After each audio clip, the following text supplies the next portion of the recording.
Beautiful friends, this is Erica. Today I felt really called to revisit a topic that I first touched upon about 2 years ago, back in February of 2020, and that is sacred sexuality.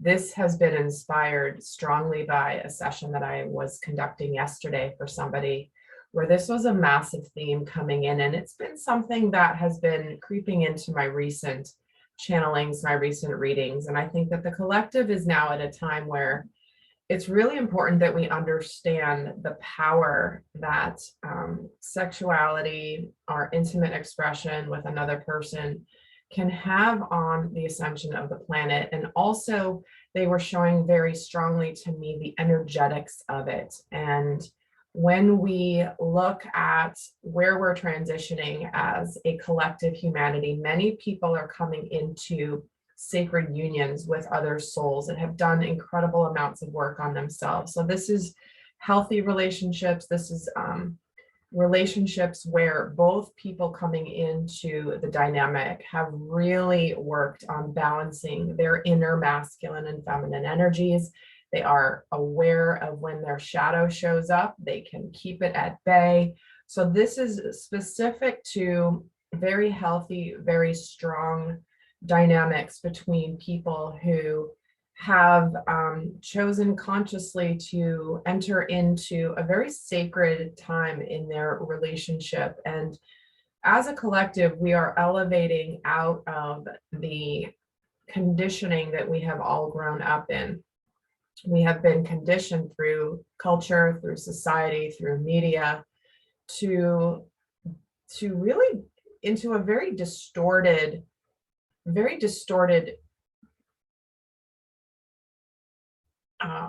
form of that type of expression. So if you haven't seen the original video that I did, you can certainly go check it out. But I feel like that video I did was definitely important to do at the time that I did it. But now I feel like it's especially important to revisit this topic, given where the collective is energetically. So what we're going to look at in this video is talk a lot about the differences between our distortions within sexuality, and the importance of moving more into sacred sexuality and how it's different, why it's different, how it can be challenging to navigate this shift, why it's important to do this, and what gifts this can really bring into our experiences here as spiritual beings having a physical human experience. There will be a video for those of you that want to go more in depth. The link for that will be down below, where we look more in depth into masculine and feminine energy through sacred sexuality and the expression of it. So I'm just going to get started by really taking a look and comparing and contrasting the energies of basically how the majority of us have been raised to think about intimate connections, physical expression of love even, and then where we're moving into in order to literally shift the dynamic between the masculine and the feminine. Now, prior to turning the camera on, I was given a vision, and it was really interesting in the way they showed it to me. Is I was shown the feminine ascending up into this massive light. And she was doing so in the shape of a triangle. And when she arrived in the light, there was a masculine energy that also had arrived separately into the light in his own triangle as well. For me, this represented, when I asked what this represented, I was shown that it represented within each the masculine and the feminine. We're looking at masculine and feminine as in people this time. They each have arrived to this place having balanced their own trinity. They've balanced their connection to both their inner masculine and feminine energy along with the divine. So they were showing up each having balanced, having been whole within that triangular structure. Yet when they arrived in the light together, they shed that external structure and they revealed themselves to each other without that protection of their structure that they came to with their own within self. So again, two energies showing up whole that were arriving in this place where then it was very important for them to step out of their comfortable structure and reveal themselves intimately to each other. And when they walked towards each other and they connected, there was a massive explosion of light that expanded beyond. It just filled the everything of everything. And this to me shows that when two people, this is a very interesting way to demonstrate visually how when two people come together that have reached unity consciousness, have reached Christ consciousness within self, that is the numerology of 3, is what can happen energetically when those souls with consciousness, with light, with positive and powerful intention and open-heartedness can expand the light exponentially. And we are in a time where so many people are waking up to more light. They are embodying more and more light within their own physical vessels. And so it is important for those of you that are on this journey of ascension into even more light, into the 4th and 5th dimensions and even higher for some of you,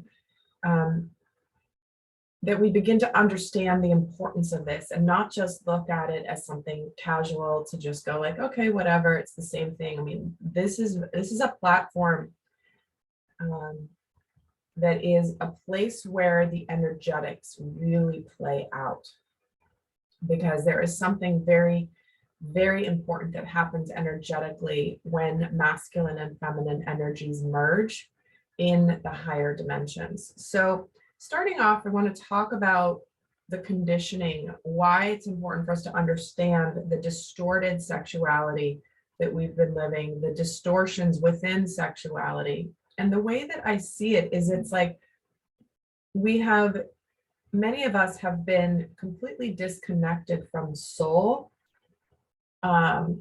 when we have been experiencing intimate connections with others. We may think that we feel the love. We may think that we really like this person. We may think that it's been very much of a cerebral action. It's very, very different when you have revealed yourself completely to somebody. And that doesn't really happen in the distortion. Now, this doesn't mean that there haven't been people who have been experiencing sacred sexuality in their past. But as a collective, we're really being broken out of this. So I pulled cards, and what's interesting is this is how my guides come in. Really, really, this topic always gets them somewhat cheeky with me. So I have to be very like delicately talk about this topic, because this is on a platform that likely will probably censor something, which, okay. But the first card I pulled was Come to the Edge.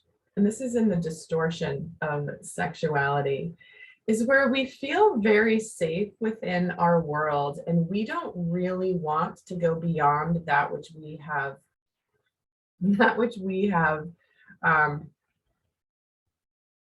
that makes us feel uncomfortable. And there's hearts on this card. There's this person who's kind of flying around on this small little platform, but there's a vast expanse around them.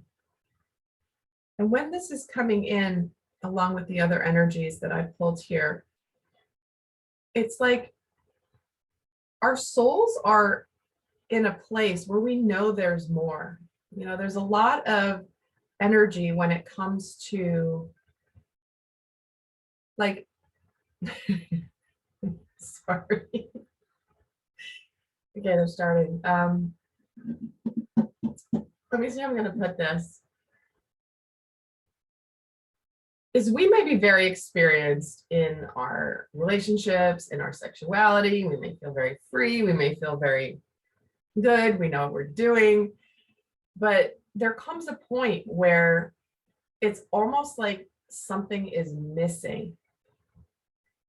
Something is missing. And it is, for many people, this full authenticity, this rawness, this openness that is often very intense for people.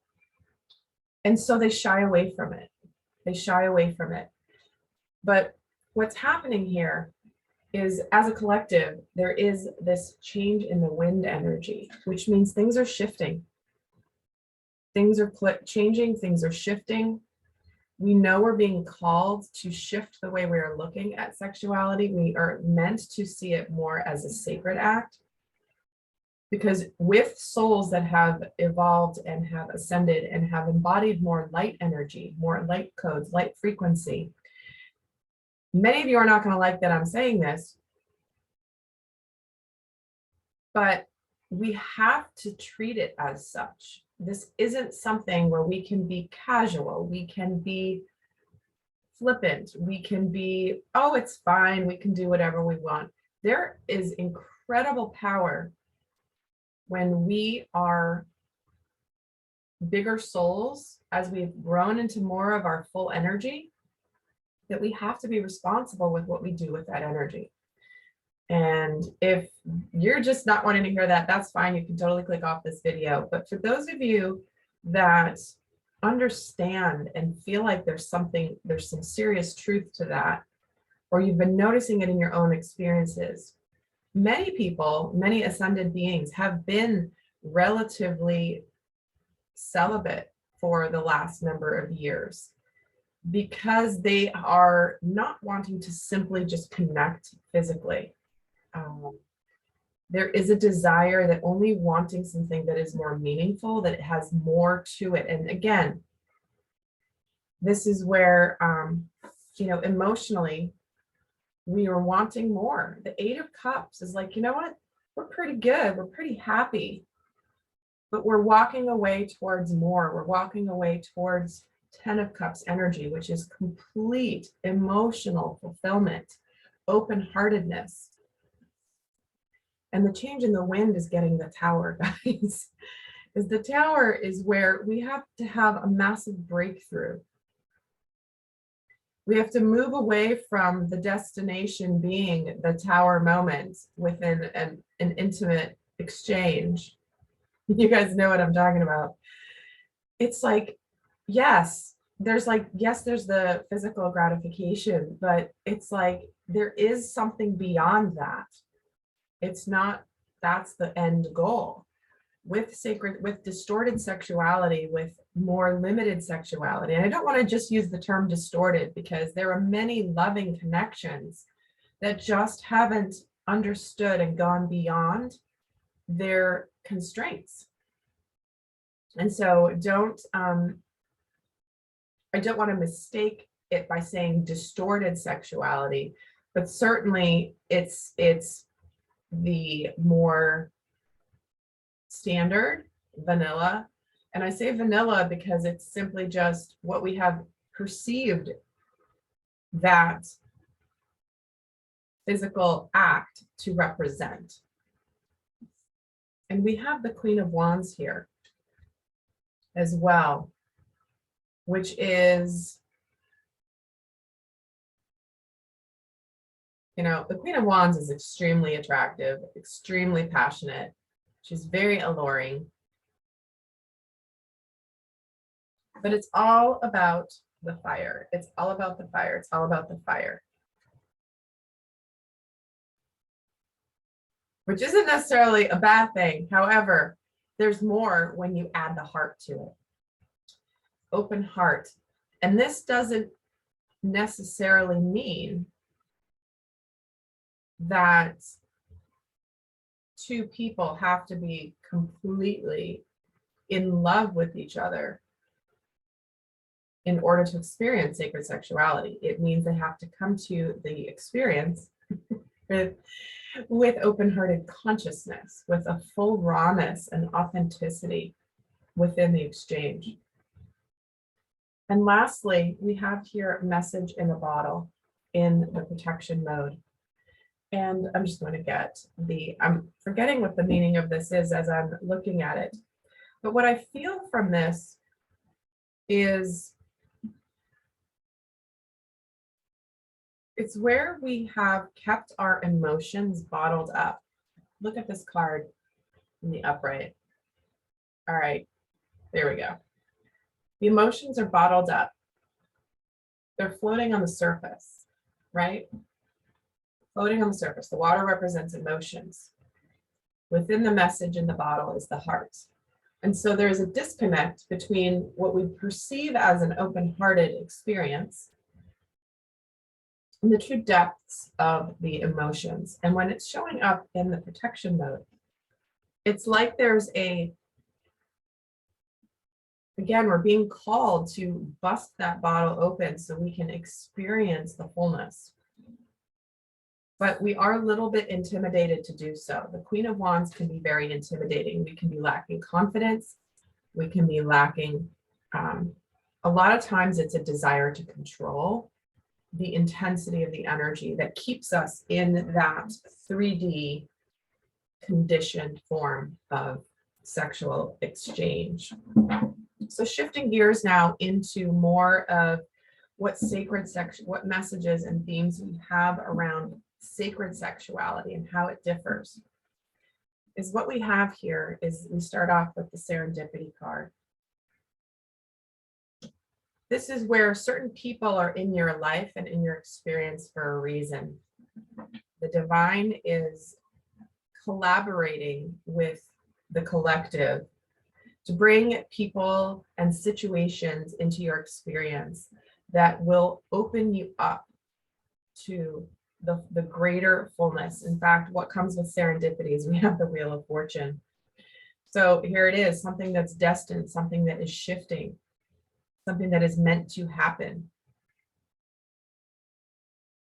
And for many of you, also the time to go card in the reverse is in the protection as well, which is we may feel a desire to run away from the intensity of it.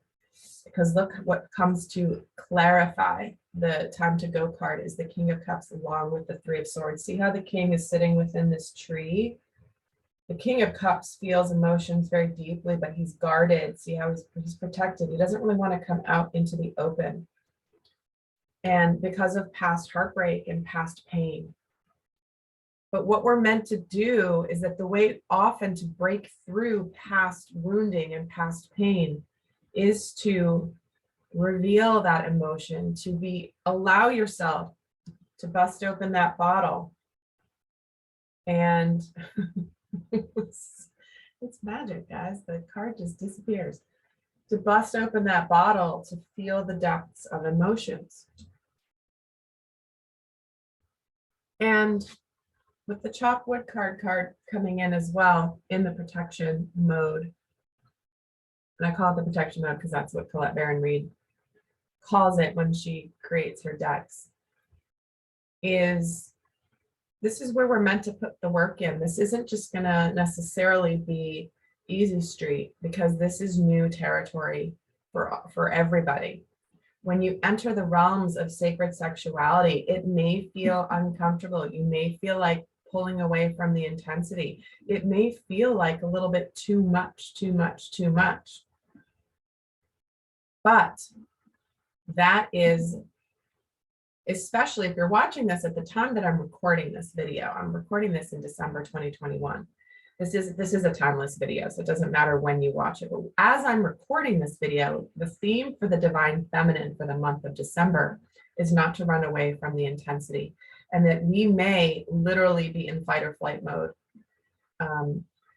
when we are faced with the level of intensity. Probably why this message was coming through yesterday in a healing session that I did. It was very important to understand the energetics. So let's keep going here into some new realms.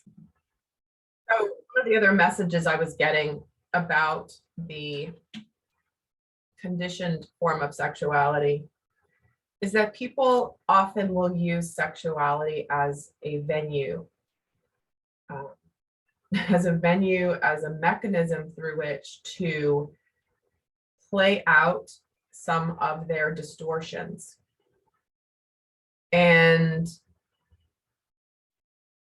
this is a very delicate topic because there's a lot of nuance to this, but in a nutshell, what this is referring to is the fact that it can be used for manipulation. It can be used for power games. It can be used for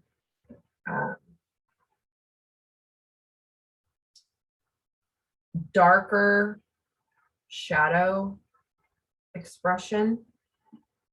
And this is where the energetics is really, really important. This is where the understanding that if somebody has a lot of their they're living in a lot of their darkness, their shadow, they haven't done a lot of healing work, they haven't looked in the mirror and really dug deep into their soul growth journey, is that they can energetically contaminate somebody that is more open-hearted, that is also potentially in a different vibration. And so when this occurs, it can energetically bring you down. And so we're going to talk a little bit more about this here in a moment, but I did want to mention that because I didn't say that earlier when I was talking about, and it was a very important point. So now we're going to talk a little bit more about why this transition from 3D sexuality into sacred sexuality is important for the collective. Why is it important? And I pulled here the surrender to prayer and surrender stress card, which this is about learning to control the energy. The surrender stress card, I'll just read what it says. It says, take a few deep breaths and exhale the tension that you've built up in your body and let the stress go as you come back to center. Because that card came in along with the surrender to prayer card, which is about giving yourself over to prayer and praying from the heart, not the head, right? The heart. You will be heard throughout the universe and answers and support will arrive. And so again, this is a full surrender to the divine energy that is wanting to be expressed through the heart chakra, through the heart space, through open-hearted consciousness, but expressed physically. And like I was saying earlier, why this is important is we're not going for the tower moment and that's it, okay? This is where we are meant to learn to harness the power of the energy that can build between two souls that have sealed up their karmic wounds, their karmic, they've done their inner work, they've healed through their codependent patterns. They are whole energetically within and of themselves. There's nothing that they're trying to take from the other person. It's actually the opposite. It is, what do I want to give? And when two souls give to each other from a place of balance, from a place of wholeness, it is a completely different experience. So it's important for the collective for another reason. And of course, this card came in. Surrendering the fear of intimacy. You are ready to let love in. Compassionately identify and begin to release any patterns that stop you from opening your heart. See, this is where we may, and I've talked about this in a lot of my videos over the years, especially for the masculine energy, not just for the masculine, but for masculine and feminine, is many people have been feeling with their mind because they have a wall around their heart. They're afraid to go there. They're afraid to really open it because they have been hurt in the past. They've closed up their hearts and there's no connection. And so all of their emotional energy is centered in their mind, and they like this person. They feel a warm feeling when they're around them. They enjoy being physical with them, you know, but it's lacking that like complete surrender fully from the heart space, because it is scary. It is totally scary, because if you reveal who you truly are and then you are rejected, people fear that they're never going to come back from that.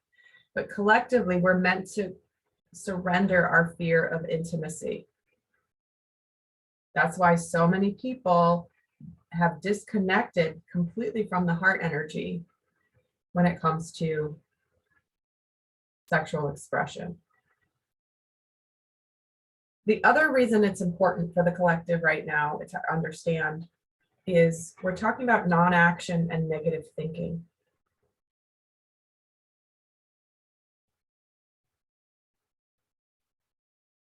This is about letting others approach you, not doing anything, letting others approach you, coupled with the negative thinking, where this is our limiting beliefs. These are things that we feel like we can't control. And so we are being called to focus on our own power. And again, there's another card here that talks about simply breathing, right? If we're talking about the energetics, we're talking about simply breathing. The breath is a way to move the energy. The breath is a way that we can intentionally direct the energy or diffuse the energy. During sacred sexual connection, there is a buildup of energy that you can actually shift and move. So you can choose, and people who study Tantra and people who have been working with the energetics of this obviously understand this concept, but you can actually diffuse the concentrated energy across the entire body and heighten the sensitivity and the energy. It's like you build the energy more and more consciously and purposefully. So there is something here around refocusing our attention into the positive, into knowing that we are co-creating, because this negative thinking card is about like, we can't do anything to stop our limiting beliefs. And the answer is, yeah, you can. So what can be challenging about shifting into sacred sexuality? And this is actually absolutely beautiful how these came in. We have surrendering unhealthy relationships, surrendering drama, and surrendering resentments. So what can be difficult as we move into the energy of sacred sexuality, or we're being called to express more divine forms of connecting intimately with others? Is what can be hard is getting rid of the patterns, getting rid of the codependent patterns. It can be challenging to let go of relationships where people are unavailable emotionally, where they may be toxic, they may be narcissistic, incapable of connecting emotionally. And what may be difficult is realizing that we deserve more.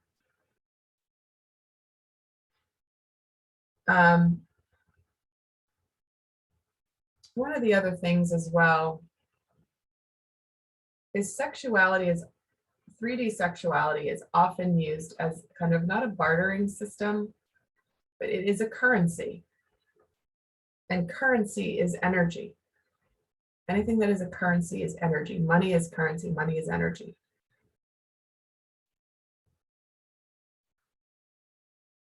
And many people have a distorted belief that if they are expressing themselves sexually with somebody, that there must be emotion attached to it.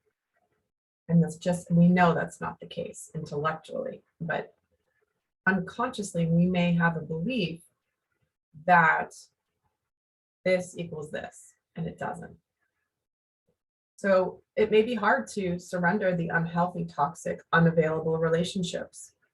It may be hard for us to do that in our own patterning, because this is also, it might be hard for us to let go of the drama. Many of us have been conditioned. I should say many people have been conditioned that they need that drama for the excitement. They need the push-pull. They need the games. They need the manipulation. They need like the fights. They need the conflict in order to feel something. And it may be hard to let go of the drama. It might be hard to let go of, some people call it the love addict, love avoidant dynamic. Now, I'm not a therapist, so I'm not pretending to be one in any way. However, it's something that comes in the energetics, is that there may not be that energy, because and it might be misconstrued as lack of connection. Now, it's interesting. I had a very, very strong relationship with somebody a number of years ago who, that was his previous partnership. It was that constant, like, break up, get back together, like, intensity, but then a pullback. And like, it was just his back and forth. And when he got into a relationship with me, it was balanced. I was steady. I wasn't going to play those games. And he didn't know what to do with it.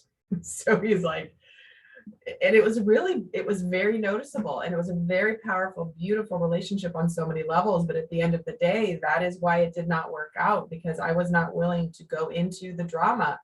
I wasn't willing to, play that game. And it was an unconscious game he had been playing. And so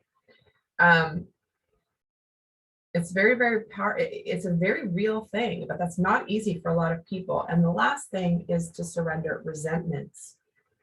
Holding on to resentments only poisons you. Try to forgive others for their shortcomings and keep moving forward towards positive situations in your life. This is when we are resentful, we close our hearts, we push someone away, we don't want to get hurt again, and it is a poison that poisons only us. And so that's not easy to do.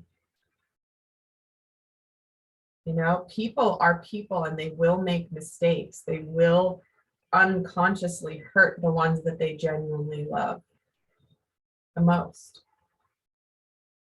And if we hold on to resentment because of something that happened in the past, that's not going to connect you in a very powerful way. It has to be completely open. There cannot be any energetic blocks. So I hope that we're going to continue this conversation more in depth in the extended video for those of you wanting to go more in depth. And again, we're going to look at the primary role and the gifts of the masculine energy and the feminine energy, how they support each other, how their shadows might come into sacred sexuality, and what to be aware of, how we may sabotage the power of that energy, how it can support their lives. And I'm going to wrap up with what gifts can sacred sexuality bring to your life. Because we talked about the challenges, let's now talk about the gifts. In fact, I'm going to continue with the same deck. What gifts can it bring to your experience? There it is, surrendering to inner peace, bringing you a sense of inner peace, inner refuge. When you feel peaceful within yourself, others will feel peaceful within themselves when they are around you. It will also bring the gift of not having to be stubborn and rigid. Oh my God, okay. But it will bring you the gift of letting other people be right and not needing to be perfect all the time, and not needing to be in control all the time. And that is, it says that this will help resolve conflicts and improve your relationships. Be yielding and not rigid. And what other gifts can it bring? There it is. This is a big piece. The habit of people pleasing, speaking your needs and being true to yourself. Focus on your own happiness instead of always trying to make everyone else happy. Okay. This is one of the big tenets of sacred sexuality, where it is important to be giving, of course. However, many people will give at the expense of receiving, give at the expense of doing something to make somebody else happy. When it's about doing what makes you happy, having a healthy focus on self. This isn't a selfish thing. This is a healthy focus on self. There's a massive difference in the energy. Because when you bring the focus also back to self and what you desire, what matters to you, and not being afraid to express it, that is when you receive some of the biggest gifts. And that is what is one of the gifts of beginning to elevate your intimate experiences into the higher dimensions, into the higher realms, into the energy of true emotional intimacy and connectedness with another soul, which is one of the gifts that we truly have here, being in physical form, being in the 3D world. So I hope that this video has been helpful. I will see some of you over in the extended. Do stay tuned. I have a really exciting announcement coming out here very shortly. If you're in my inner circle, my free membership, you can go sign up for it. The link is down below. It's where you get videos and special offers just to my inner circle members. So do stay tuned because I'm announcing something very shortly and I can't wait. So until next time, I send you love. Bye.